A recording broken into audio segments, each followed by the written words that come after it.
Hey guys, Richard here in Ryden's room, or rather not in my room but in the shed. Just got a huge backlog of Star Wars book reviews to do and let's get them done now. I would have done them earlier but the weather was terrible, I didn't fancy sitting in my garden. And of course now it's dark out there, as you can see in the door. It's, I've got a light outside but it's not bright enough, so the shed's a good place. So I've got a lamp right up there. So on to it. So first of all, current book I'm reading, not particularly great, so I thought maybe we'll pick up the second of this, or first of the Stranger Things prequels.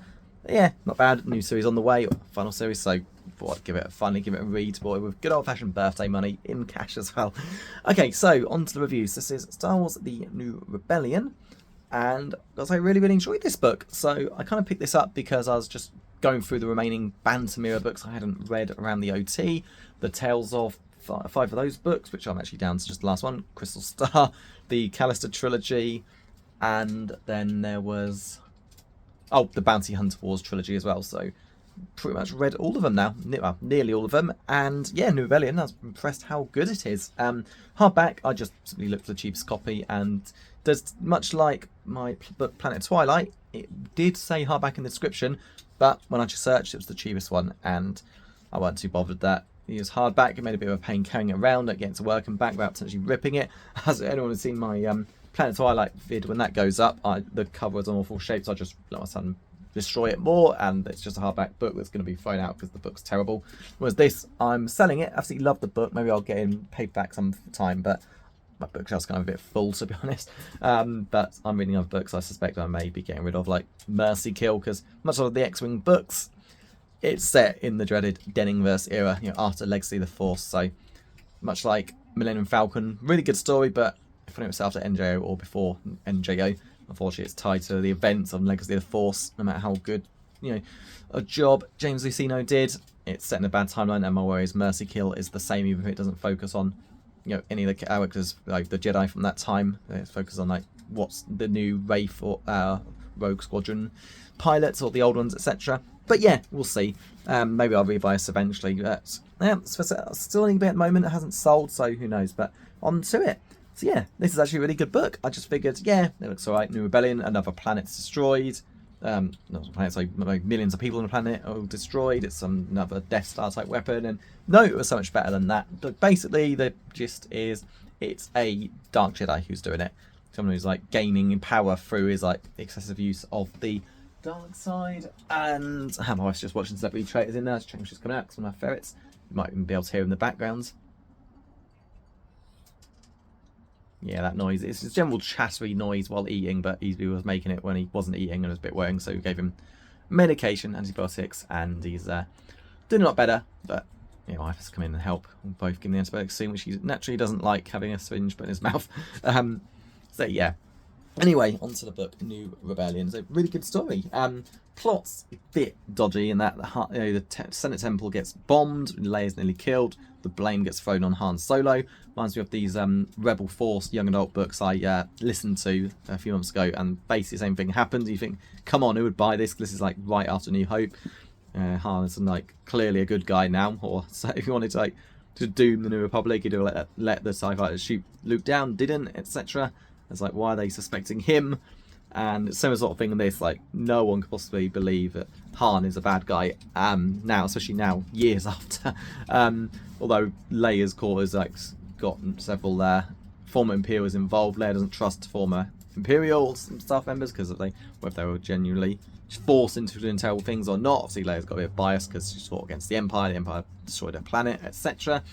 So that kind of felt a bit weird, but it seems like it was just a way to get Han away, off on his own, which is good. He teams with Lando, which is always great. Then gets Mara Jade's and Talon Karrde's help. They bring the Samiri things, the things that can cut off the Force, to basically help Luke, because Luke gets badly injured facing the Dark Jedi. And yeah, the Dark Jedi's powers depend on the Force. With Han figures, when he finds out what's going on the Samiri creature, great, it'll shut off the Force. We can then take him out easy enough. So let's go back to the beginning. So yeah, Luke is off on his mission. So he's like Obi-Wan, like Yoda. He can sense mass death happening at once. So, well, that's a Yoda in episode 3, whereas Obi-Wan didn't, but Obi-Wan was the first clone's victim. Let's not forget that. And of course, Obi-Wan in episode 4 with Alderaan. So yeah, we've got Luke sensing what's going on, and he basically ends up finding a former pupil of his called Brachis. I wasn't aware of that character one bit. I'm pretty certain he is in the Young Jedi Knights books, but those are set, I think, after this. So maybe he comes back for revenge, or he's part of that. Who knows? But he seems to leave like peacefully. Whereas the villain is Dark Jedi called Cruella, who's like Cruella, Kueller. But yeah, it does sound a bit like Cruella, the villain when you say it quickly. So you basically tries to lure Luke there. Luke gets badly injured. So like a lot of these books, Luke is hurt and can't really save the day like he should be able to. Although Luke does get badly crippled. Fair enough, gets he's slaughtered by this Rancor-esque creature, which Luke manages to like tame and set up, help peaceful, make it more peaceful towards him. When I was reading it, I was just thinking of episode 2 when Anakin is using the Force to calm that. Was it the Nexu, the big like horned creature that's sent to take him out in the Colosseum? And I was thinking, Luke, do something like that. Till he eventually did. So that's kind of cool. Nice. Not callbacks. It's going 99, 3 years before that film, but maybe that film's a callback to what Luke does in here. Yeah, it's quite cool to see Luke do that, and then it basically ends up saving the day. So basically, Han gets there with the Isamiri. Right after Luke's about to sacrifice himself. It's odd. He's basically going to do a Obi-Wan where Obi-Wan lets Darth Vader kill him, and Luke plans to do the same thing to like leave his body. But then it's as if Luke plans to return to his body later on, even though a lightsaber would cut him down, or Force lightning would like slaughter him or something. No, it was a lightsaber because he pictures Obi-Wan letting Vader do that. So it seems odd that he thought he'd just re-enter his body later. But then the Isamiri enters the screen. Enters the scene. Cruella can't fight with the dark side, even though he's got a lightsaber. And then, they're able to defeat him because, that creature eats the Isamiri, as it says in the book, cage and all. But because it's like instantly swallowed, it doesn't like kill the creature presumably, and its effects of cancelling the Force, the Force bubble work, which is quite cool. So it's quite cool that Han manages to save the day, and then by the end, everything is well. Han's proven innocent. The villains are caught. Brachis gets to go, whereas Cruella is dead. So happy ending, and Mara Jade's there. It's quite cool. And other things, Cardi joins the space battle. He says he doesn't want to. He will. And Wedge is part of it. He's leading, which is great because the book I just read, it's not down here, otherwise I put it in the vid, is X-Wing 9 Starfighters of Adjumar. That's one I started on 2 years ago. Just couldn't get into. But tried it again and absolutely loved it. So having just read that, it was quite cool. Basically going from Wedge is like key but minor part of this one to the main character from the recent one, which is really cool. And of course, Starfighters Adjumar was it before or after this? Let's have a quick look. Oh no, this book's so old it doesn't have the timeline in the same way. Never mind. Oh no, Starfighters is before. Yes, I'm basically reading these out of order a bit just to kind of go for whichever ones I wanted to. So it was obviously the Bounty Hunter Wars first, and then I kind of dipped into the Tales of books to fit around. Basically, if I had a book with me at work, which I didn't want to bring home because of the weight of carrying it, etc., then no, basically it's I need something else to read at home rather than just gaming. I've got plenty of options there. Dragon Quest 5, Final Fantasy 5, my next two. So that's how I read the Tales of books. Like while this was at work, because it's quite bulky, I cycles and I want it banging against my back a lot. I need something to read at home, and that kind of did the job. So that's how I kind of got through them all from Bounty Hunter Wars. And I kind of read them all out of order. And with this one, if I was reading them in order, I'd be on this next actually. But nah, I just thought I'd give it a go. Main reason being, I had Planet of Twilight in hardback.